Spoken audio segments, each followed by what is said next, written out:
আসসালামু আলাইকুম। আশা করি সবাই ভালো আছেন। তো আমাদের বাড়ির পিছনে খাল কাটছে সরকার। খাল কাটা বাড়ির পিছনটাতে বাগান ছিল অনেক বড়। এই হইল ঘরের পিছনে সুপারি বাগান ছিল, আর অন্যান্য গাছগাছরা ছিল অনেক।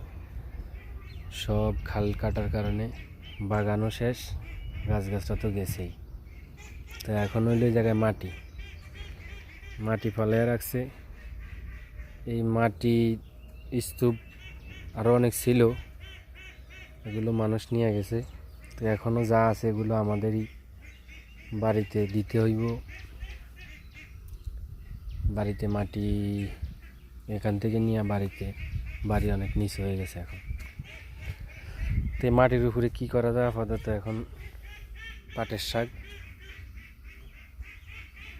পাটের বিচি ফলানো হয়েছে, গাছও উঠছে। এদিকে আছে বরবটির গাছও উঠছে। নিচে আবার অন্য একজনে মিষ্টি আলুর গাছ লাগাইছে।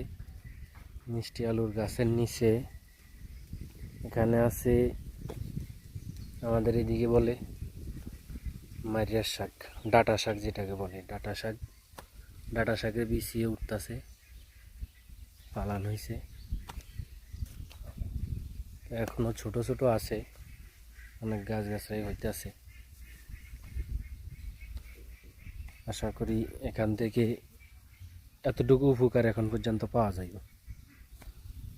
কারণ হয়েছে এই মাটি এখন এত মাটি সরানো সম্ভব না, নতুন করে বাগান করাও সম্ভব না।